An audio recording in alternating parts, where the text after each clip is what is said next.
What's up with it, King? What's up with it, Queen? Yeah, y'all already know it's your big brother, Demont Pope, aka Mr. Purpose, over pointless excuses. Listen, I want to thank you for checking in. You're now tuned in to Demont Pope Speaks. Listen, I got a really special guest for you again today. Y'all know how I do, man. I keep the value coming in. I keep the inspiration. We're talking purpose. Now, be advised that the entire purpose, right, of this episode is to inspire, right, entrepreneurs who may want to step out on business ownership or entrepreneurship, but they just may not feel as though they got the right support, or they may not have the right information. So maybe they need to see an example. So guess what? Yeah, listen, I brought a special guest to you, right? All the way from Cleveland, Ohio, right? But we're gonna get into that. You know, don't just think it's limited to Cleveland, Ohio, right quick, but we just gonna, that's the origination place, right? So listen, without further delay, right? I want to introduce to some and present to others my very special guest, right? Miss Ebony Donley of Literacy Innovations. Yeah, what's up, Ebony? What's up? What's up? Not much. Nothing much. Cold weather today here in Cleveland, but other than that, we all good. I hear you. I hear you. I hear you. Hey, man, I can only imagine. I ain't even really trying to see what it's like up in Cleveland. I know it's cold down here in the A, and we ain't seeing snow like that. So I don't even want to know what that's going to be like. But what I do want to know is what this Literacy Innovations be like. And I want to know what's going on with you. So first of all, I know you, but our listeners don't know you, right? So I want them to get to know you, right? And as they get to know you, I'm sure they'll get to love you the way I do. You know what I'm saying? Hey, so without further delay, who is, right? We jump right off into it. No warning shot. Just jump right off into it. Who is Ebony Donley, right? And then tell me what exactly is Literacy Innovations. Ebony is a daughter, sister, cousin, friend, educator, entrepreneur.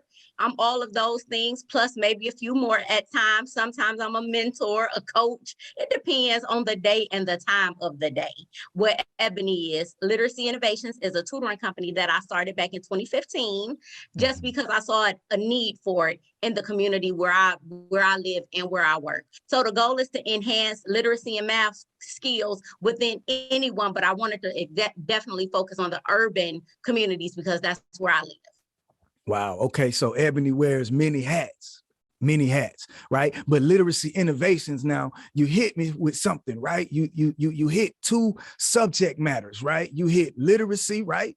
And then you hit on math. Right. Now yes. We know literacy deals with the reading, right? And the math, we know that deals with the concepts of numbers and all of that. So you got a 2-for-1 is basically what you're telling me. That's what Literacy Innovations is. Am I clear on this? You are clear, because if you can't read, how can you problem solve? So if you have a problem that you must read in order to solve it for math, if you can't read the problem and understand what you have to do, how could you possibly solve the problem? You know, literacy is that one subject that impacts all other areas. So you have to have a strong, literacy knowledge in order to be successful in all subjects. And I'm glad you brought that up, Ebony, for those students, right, who may be watching this or hearing this, who think that the teacher is just being a little extra or being a little difficult on them. Like, this is valuable information because, you just dropped the bomb or you just dropped the bar on these people, and me included, because I never really thought about it that deep, right? But you are absolutely right? Literacy, right? It's a part of everything that you do, especially if you're talking about entrepreneurship or business ownership. But even if you're just trying to get to the next grade level, to pass that next test, like even beyond graduating from school, like you got to be able to be literate in all forms. Even the drive, you got to be able to read the street signs, job applications, and even the creative business, you got to be able to write out the business plan. So you're right, this thing can get deep. So salute to all of the educators, right, who take time out to really sow into and invest into our students. And me personally, right, the teachers ain't paid me to say this or whatever, but I'm gonna just say it anyway. Me personally, I feel like our educators are undervalued, underappreciated, and underpaid. That's just me, because they really are the key, the glue, right? That sticks, right? And lays the foundation, right? In cooperation with the parents, right?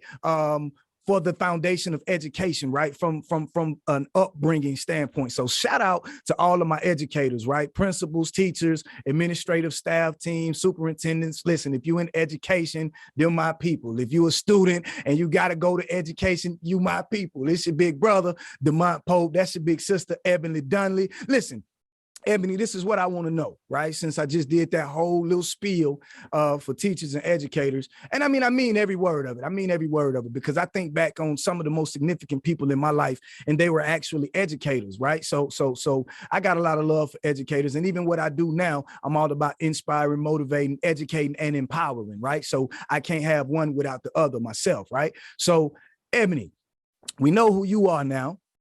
We know what literacy innovations is and what it's all about, right? Teaching math and English literacy, right? Now, tell us this. Did you always want to work with students, or is that something that just came about one day? You was like, you know what?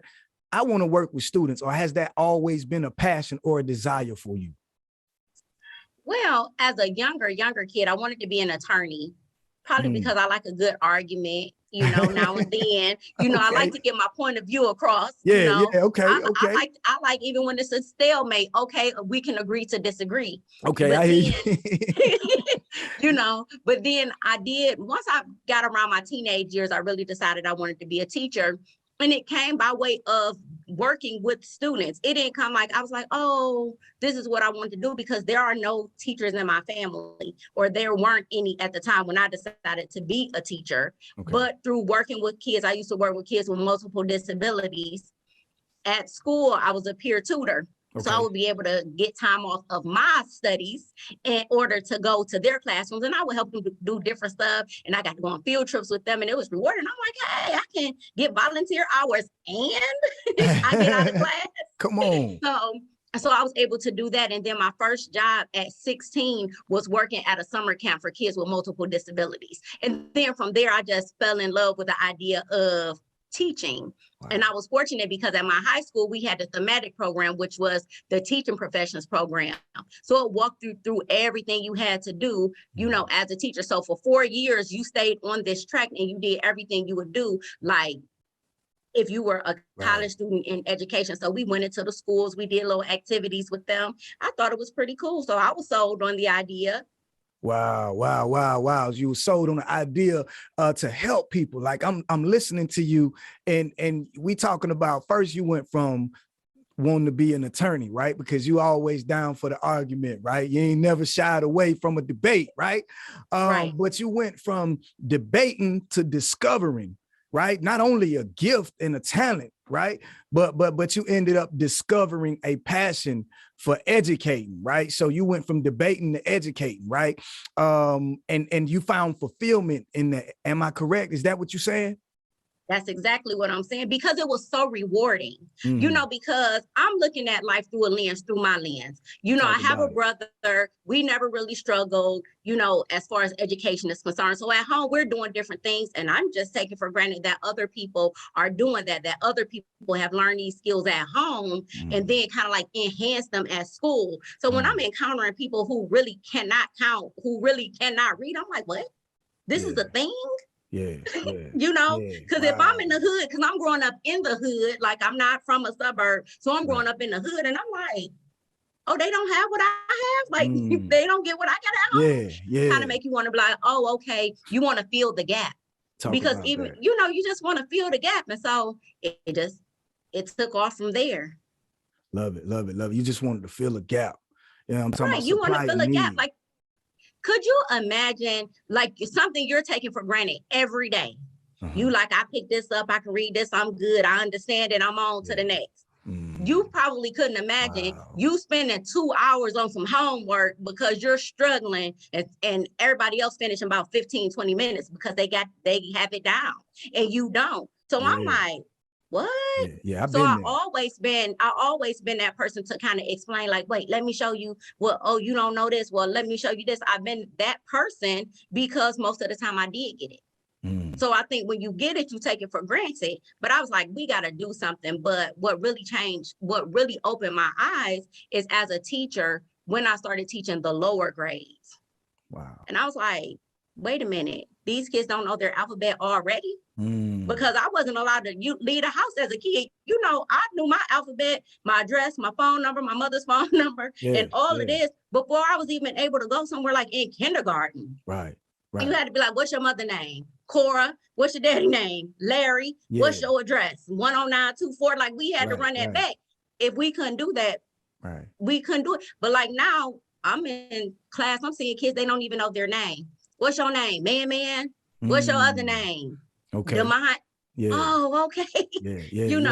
Yeah. So we basically gotten away from the fundamentals, right? Like I said earlier, you know what I mean? It's a collaborative effort with parents and teachers, you know what I mean? And education definitely starts early in the home. So as an educator, right? Even aside from the business owner, Ebony, right? The educator, the teacher, Ebony, is noticing these problems. These are issues, right? And even as an educator, before you were an educator, as a kid, right? You started noticing and identifying there was a problem, right?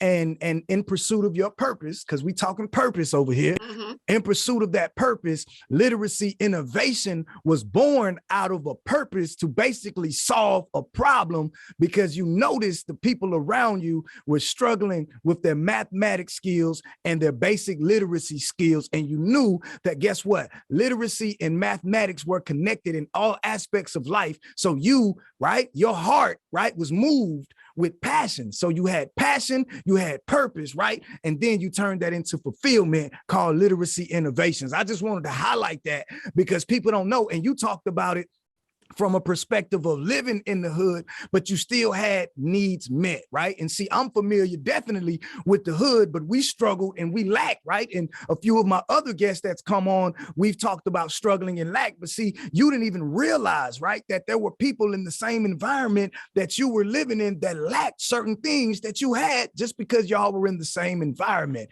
And that's a lot of students today. We don't know what the next person's situation is. We assume. So some of us are hurting people because we're ignorant or we're unknowledgeable about that person's struggle or that person's situation.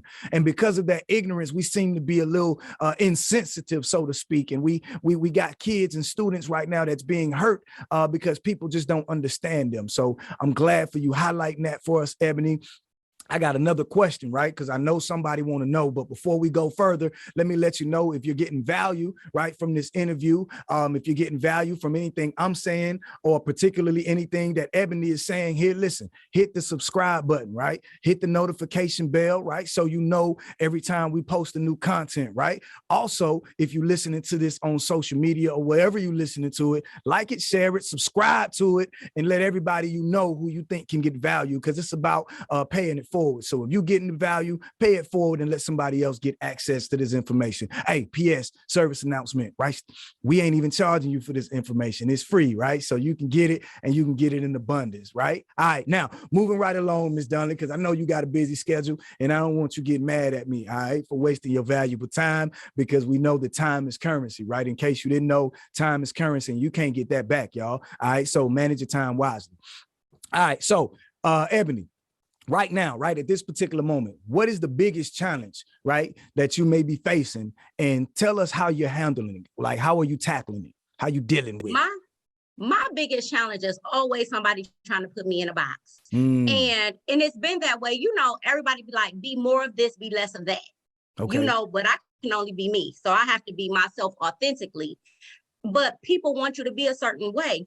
I developed my company based on some things that I saw in other companies that I didn't necessarily want to replicate. You know, as an educator, I've been given opportunities. I've worked for some of these companies that have kind of big names, and you know, and they charge the parents a lot of money. And then some of the parents didn't even get, you know, what they thought they were going to receive, because sometimes our deficits are a little more than what people think they are. Wow. You know, we can kind of walk it sometimes, or we can fake it. You know, but we don't really have it. And so, you know, if you just have something that's basically like, look, this is what we have for you, but what happens when your skills and what you need, you know, it requires a little bit more. So I had people like, you gonna do that? Why are you doing that? I know what I'm doing. Don't put me in a box. I got this. Because my stuff is individualized. When I meet somebody, I assess them to see what they need, but it's not always a paper pencil test. You know, we're sometimes in this mindset, here go to, here are the questions, write the answers. Are you choosing A, B, C, and D? And that's not always the case. Gotcha. And so what I do, it's very intentional, but it's different from what other people do. And then some people don't believe in it. Even some parents are like, but the last people, but you came to me for a reason. So, let's get out of trying to compare me to the last people, because if the last people worked, you wouldn't be here. Oh, talk about You know what I mean? Like you're here with me. So obviously there was something that you saw about literacy innovation where you were like, I want to kind of get into that.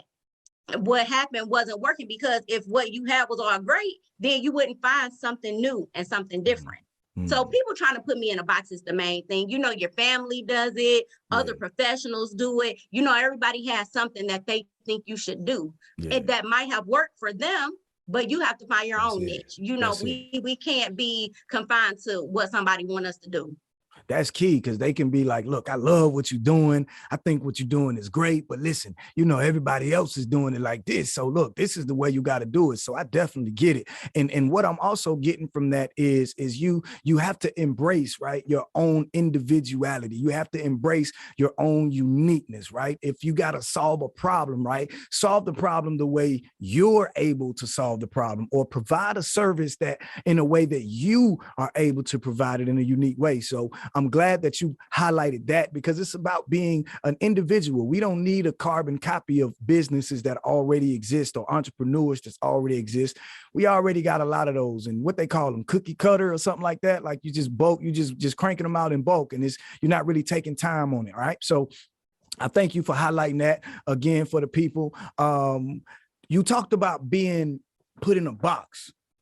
You talked about being basically confined or restricted, or being put in a bubble. And I like that part, because so many people think that they have to follow other people's proven method of success. And I highlighted the word proven method, because yes, the method has been proven, right? That business module has been proven to be successful, but it's something about the individuality. And sometimes by you trying to do the business the same way they did it, because of your uniqueness, it won't quite work out the same way, because your uniqueness or your personal brand doesn't fit with that particular module. So you have to know thyself, so to speak. You got to know who you are. And it very much seems as if you know exactly who you are, Ebony Donley. And I needed to see that. The people need to see that, so that it can be inspiring to other queens, right? Other African-American women, right? Other female business owners, right? Because you guys are up against already several obstacles, right? And I like how you've taken the initiative to not only face your obstacles, but you are a champion, in my opinion, because you decided to solve other people's problems and take on their obstacles as well. So listen, moving on, tell us about 3 of the most influential people in your life, right? And how they have impacted you. Okay, so I'm gonna go with my mother, of course. Yeah, she always gonna be number one. Right. I'll go with my uncle, my Uncle Charles specifically, and then my brother. Okay. For 3 different reasons. My mother, because she always said being mediocre was not an option. You're always going to aspire to be more. My mother's thing was like, I'm working this hard for you to be average. That's never going to happen. Come on, standards. I'm working hard out here. I'm doing some things so you won't have to work this hard when you get to this point.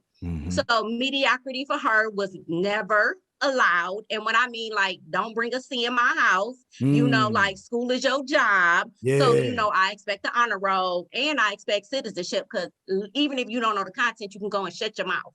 Wow. That was her thing. My uncle, because he was from the vein, like, you can do anything. If this is what you want to do, that's what you're going to do. You feel like you can create a new universe. If anybody can do it, you can. And so when you had that kind of support, that's good. And then my brother, because he is older, but my brother's always been a risk taker. He a little different than me. Like, I color within the lines. He created new lines. He doing his own thing. But at the same time, he was very smart. You know, he was very smart. So we would have like a lot of debates about everything. We would read the encyclopedia. We find out something because we did have encyclopedias at home.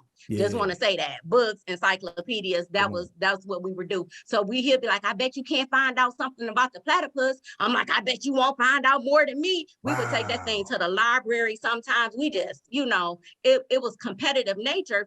But he inspired me because by him being so much, 5-year age difference, that enabled me to be like, oh, okay, my brother taught me this. So now, you know, I'm in 3rd grade. He, you know, in middle school, I'm like, okay. This is something else that I know. And so over the years, it just becomes an inspiration because sometimes when you need somebody to help you do something or see something differently, you know, my brother was never in the box. So he was never trying to keep me confined. He like, man, nah, sis, what you need to do. And I'm like, I agree, you know. So those three people, my mother, my Uncle Charles, and my brother. All right. And you see, you know what I like about it? I'm always trying to dig off in here and highlight some things for the people because we want you to get value, right? Your mother laid that foundation, right? She set the standard. She like, listen, I'm out here working hard. You're going to be working hard too. School is your job. I need you to take it serious. It really laid the foundation of expectation. Like C average is not acceptable. We need you to be up here, right? And then we talked about the affirmation, the reinforcement from your Uncle Charles, right? Confirming you, confirming who you are, affirming who you are and what you're capable of. And then we talked about your brother, who was that risk taker, right? Who was never inside of a box, right?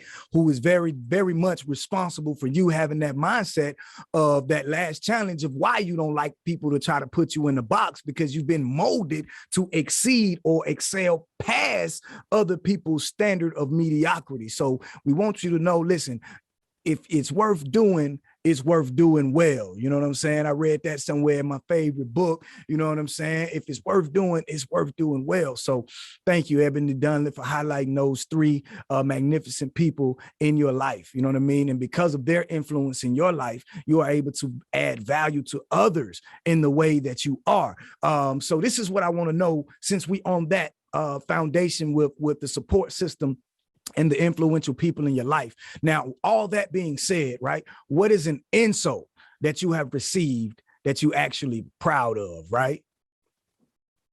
Well, it's always been for me, like, you're already doing this. Why do you want to do that? Like, you're already a teacher. Why do you want to start a tutoring company? You already teach GED.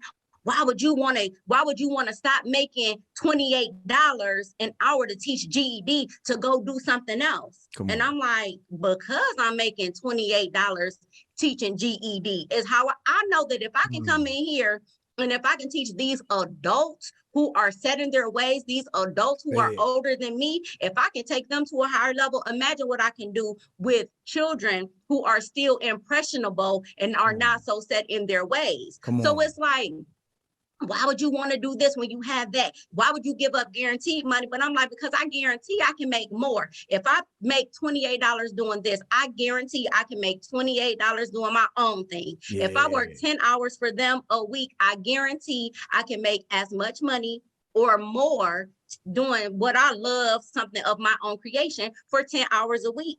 And now, you know, you have people on the bandwagon now. I'm the 7th, you know, this is my 7th year. I'm 7 years in. So people's like, when you first did this, I didn't really see what you were doing, but you made it work. I don't understand, because it's not your vision. You don't have to understand. I didn't come to you to ask you to understand.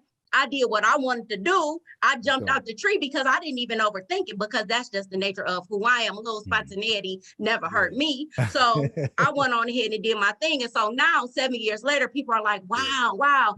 But the only thing is, what I find insulting is, you know, you see me on TV, so that's why I'm good. You know, a restaurant got behind me and donated food. That's why I'm good. You know, that's why I'm successful. And it's like, no, I'm great before all of that. If you never see me or you never hear me, I'm great because I'm doing what I'm doing behind the scenes. I don't have to be in the forefront. Reading is a skill that is necessary. You need this. Anything important come to you in writing. So if you cannot read, therefore you don't understand whatever is about to take place in your life. You just don't know. So I'm like, you know, it's cool when I'm on TV, but I do that, you know, to kind of bring awareness to like, check out some good things that I have, because everything I do, you know, doesn't have to be paid for. My one-on-one tutoring is the only thing I charge for. My family events that I did every year, you know, every month of the year before the pandemic, that was free. Families come out, fellowship, come eat, come get some free tips. Come, you need some sight words, come get some. You need books, come get some. You need flashcards, come get some. That stuff, I bought that stuff. That's right. I believe in me. You know, it's nice when other people believe in you, but I believe in me. I know my worth because, like you said, I've been raised up that way. That's right. You know, I gave you 3 influential people, but I have a whole family behind me, 2 sides. My mother's side and my father's side. I have people behind me. So that's just, you know, generations of people who believe in you. One of my cousins, he thinks I'm the greatest thing since sliced bread because I taught him to read when he was failing. So he was failing. He was a first grader. They were talking about retaining him. I've been working with him. He's now in high school. He's never struggled since. So, you know, he like, oh, if you need some help, Eb can do it. You know, Eb can do it. She can help you. You know, she helped me. You know, some of these students have been the greatest commercial. You know, some of this stuff I didn't even have to market myself, because when I would have the game nights, they're like, oh, she's fun and she's this and she's that. You know, kids in my family, kids from the school, kids from the community that just have seen me out. They know me. When they see me, they're like, oh, that's the fun lady. That's the game lady. You know, they don't even realize they're learning. But when I charge them with a book, like, hey, read this book, tell me about it next time, they would do that. So I had parents like, oh, yeah, she's responsible for him learning to read. So you meet the students where they are. And you highlight the fun, right? You make it interesting for them, not forcing them to learn how you want them to learn, right? You find the way that they're able to learn and you educate them in that way. Wow. You know what most of the time it is? A game. A game. I would challenge kids. So I had these games, they're educational games about the second grade level. So they go from like second grade to like 3.5, which is mid-year 3rd grade. And so I would take a kid who I knew was about a 2nd grade reader. And, you know, I talk junk, you know, we gonna do that. I'm like, man, you don't know nothing about drawing conclusions. Watch me get you what color pawn you want, because you about to get a whooping. You know, I'm just talking junk because I know they gonna rock, because your competitive nature, you like gonna be like, oh no. And I just started doing it like that. Next thing you know, kids struggling to read because it's like they go around the board. They only have to read something if they land on a certain space. And then I would help them. But eventually it got to the point where I didn't have to help them, because guess what? They're sounding it out. They're taking the different strategies that I've given them in way of what they thought was fun. And they've learned. And that's all I want. You know, sometimes we're in this mindset, especially people who think they're old school. It's all about paper and pencil. If you read this, you can't answer these questions, but that's not it. And then to me, that's what takes the fun out of it. You know, that's why our kids are under pressure. You know, in Ohio, we have 3rd graders. They have to take a test to pass. Well, they got rid of it this year, finally. I don't know if it'll stay, but you know, you have kids, they're 8 years old, they're stressed out because if they don't pass the certain reading test, then they fail the whole 3rd grade. You know, and that's a reality. And they have it in other states as well. But I know it's called the 3rd grade reading guarantee. That's what took me from teaching the middle grades all the way down to teaching K through 3, which I had no experience in. I had 14 years in the middle grades. Ohio passed the 3rd grade reading guarantee. They say, oh, Ms. Donley, you have this K through 12 reading. This is what you're doing. So I have to jump in. I don't have experience working with younger kids because it's not really my thing. So, you know, I had to find something that worked. And so just like in my tutoring company, you find something that worked. You meet a kid where they are and you want to take them beyond that, what they even thought they could do, because a lot of our kids struggle with motivation.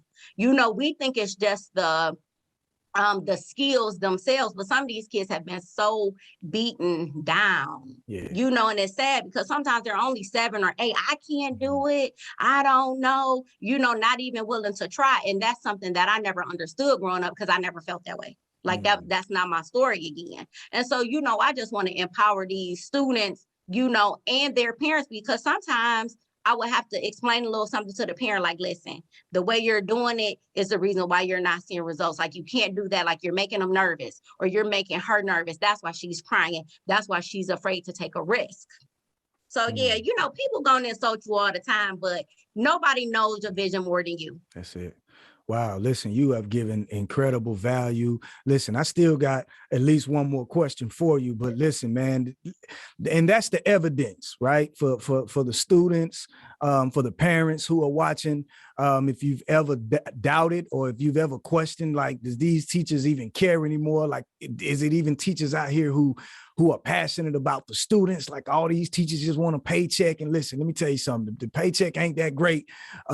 In case you were wondering, now there are some who just do, you know, what they do for the money, but for the most part, there are teachers who are still passionate about the students, right? The students are the reason, and Miss Donley here is a clear example of that, as she is a educator in the school system, as well as an educator in the business and entrepreneurial world. So shout out to all educators who are passionate, who take it serious. Listen, subscribe, like, share, like, whatever, you know what I'm saying? Like, everybody needs to know that it's teachers and it's educators out here, that there's business owners out here who are passionate about our youth, our young people, right? Because they are the future leaders of our generation, or the next generation, so to speak. So we may have now, but they got next, right? So kudos to all who pour into these young people. Very, very, very special place. Very, very delicate spot for me, because I'm truly passionate about these young people, as you can see. Now, Ms. Donley, before we get ready to get out of here, please let the people know where they can find you, contact you, website, social media handles. What do you have coming up with Literacy Innovations? Answer all of that right quick right now. You got the floor. It's all you. What's up? Okay, so they can catch me on Facebook, Literacy Innovations, LLC, Instagram at Literacy Innovations. My website is literacyinnovations.net, and my YouTube channel is Literacy Innovations, The Movement. So any of those ways you can find me if you want to follow, subscribe, whatever you want to do. I'm out here. I'm not hard to find at all. I'm pushing this literacy wherever I am. I'm pushing literacy. She say she out here. She ain't hard to find, man. Listen. I like what you said, the movement. You get what I'm saying? Right. It's not a moment. It's a movement. It's going to last. It's a legacy. And in order to create a legacy, you got to do something legendary. You got to take a risk. Listen, you got to face that fear. You understand what I'm saying?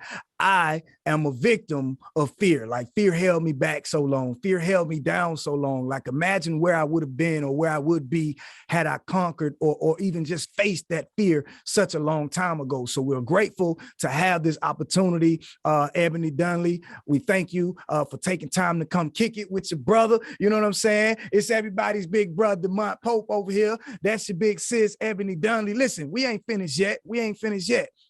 Check it out, Ebony.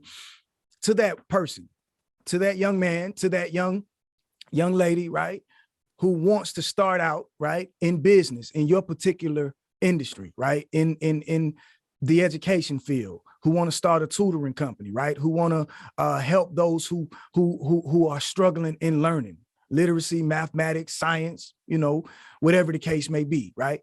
What would you say to that person? I would say, find what you're good at. You know, a lot of times we're good at a lot of things, but find that thing that you're good at and you really like. So find your favorite couple things and just do it. You know, like, I have experience with K through 12 and then adults. However, for my company, I tutor K through 6. When I market K through 6, okay. Reading and math, kindergarten through 6. Now, if somebody calls me, they might need a little high school reading. If it's in my schedule, I can do it. But I can say, you know, really all my advertisements say I specialize K through 6, you know, because you don't want to overextend yourself. Sometimes we want to do it all. We want to get all the money. We want to, you know, get it. But sometimes you just find your space, because when you find your space, it'll work for you. Come on. The revenue will come. It'll generate. You already are in your purpose, you know.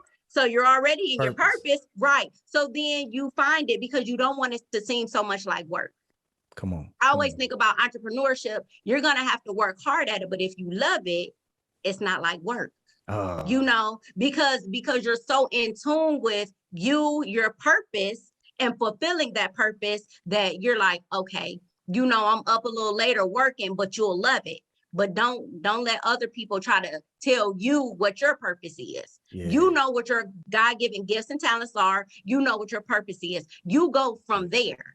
That's it. You know, you go from there. And then don't be so quick to want to share your stuff with other people, because sometimes those dream killers will get you every time, because those naysayers will have you doubting yourself, and you already know what you want to do. Absolutely. You have a clear vision of where you're going. And so just do what you know is right for you. You know, so once you start off doing that, then you might want to branch out, tell a few people, put the fillers out there, and then don't tell them everything. Mm-hmm. Don't tell them everything. Get them a little bit, whet their appetite a little bit, but then keep the rest of it to yourself. You know, go ahead and lead by example. Show them what you're doing. Don't tell them anything.